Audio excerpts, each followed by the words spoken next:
feeding time here on the homestead, and chickens are eating their supper. Going to check the nest boxes and get what eggs I can get this evening to go in the incubator.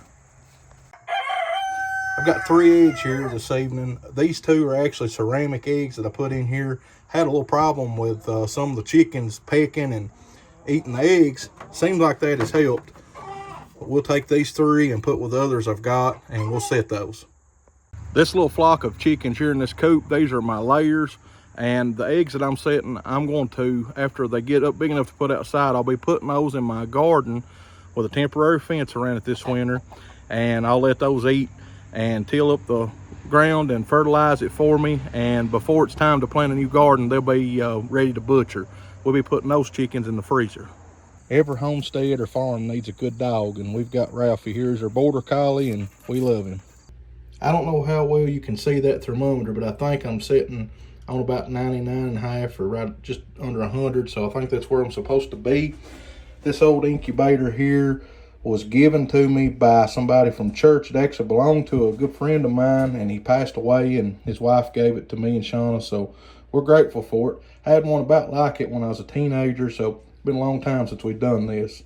What we're going to do is just mark an X on one side and an O on the other of these eggs, because I've got to turn them twice a day just so I know when they've been turned. And I'll go ahead and be doing that, and then we'll put them in the incubator.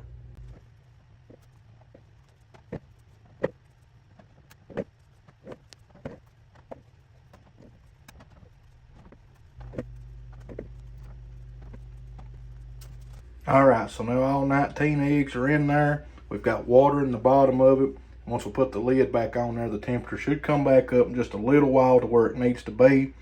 And I'll be turning these twice a day over the next 21 days. And hopefully on a Saturday evening, about 3 weeks from now, or sometime early on a Sunday morning, we'd have some baby chicks in here. We had planned to can about a half a bushel of green beans this evening, but we're having some trouble with this pressure canner. We've got to order probably a gasket, maybe a part or 2. It's not sealing up real good and staying that pressure for us. What we'll probably do is freeze about half of these, and then we'll probably dry some of them and make some chuck beans out of them.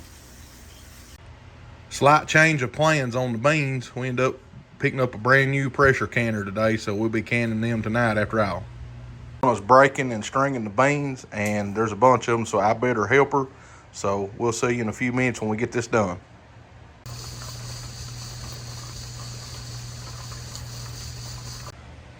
So we did about 4 quarts just to do a practice run with this new canner, and I think they turned out pretty decent.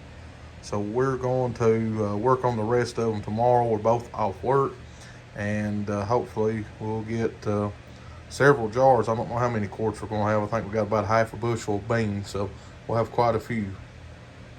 So this is the last batch of green beans. These 4 quarts, I think we've come out with 13 quarts. And we are stringing the rest up to make shuck beans. Here's what we did with the rest of the green beans. We just strung them up on some thread and put them on that hanger in a closet here in this little spare room we use for office. And these will dry for a few weeks, and then I'll take them off of that thread and put them in some freezer bags and put them in the freezer. We call these shuck beans. They'll dry away pretty bad. I don't know, we won't get a lot out of them, but we'll get a mess or so probably. So looking forward to eating those. We went down to the garden and picked some peppers. We're going to take these bell peppers and slice them up and freeze them, put them in some freezer bags, and those should keep pretty good for a while. This is the way that we're going to freeze our peppers. I'm going to put them in the freezer like this for a little while and let them freeze, and then I'll take them off this pizza pan and put them in some individual freezer bags. And the last thing that we've canned here in this batch is a couple quarts of banana peppers. Hey folks, I appreciate you checking out this video. We just wanted to share a little bit of canning with you. That's sort of a way of life here in Kentucky where I live. We raise things in the garden and put it up for the winter and enjoy it. Also on our chickens, we're trying to grow our little flock and put some meat in the freezer, and we're working on some stuff that you'll probably see in 2023. We're working towards offering some meat products locally, and hopefully eventually as a mail order as well. I'll keep you posted on that, and I'll keep you updated on the eggs. Hopefully those will hatch.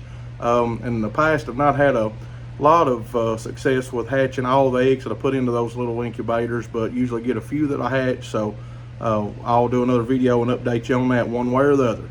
God bless you all, and thanks for watching.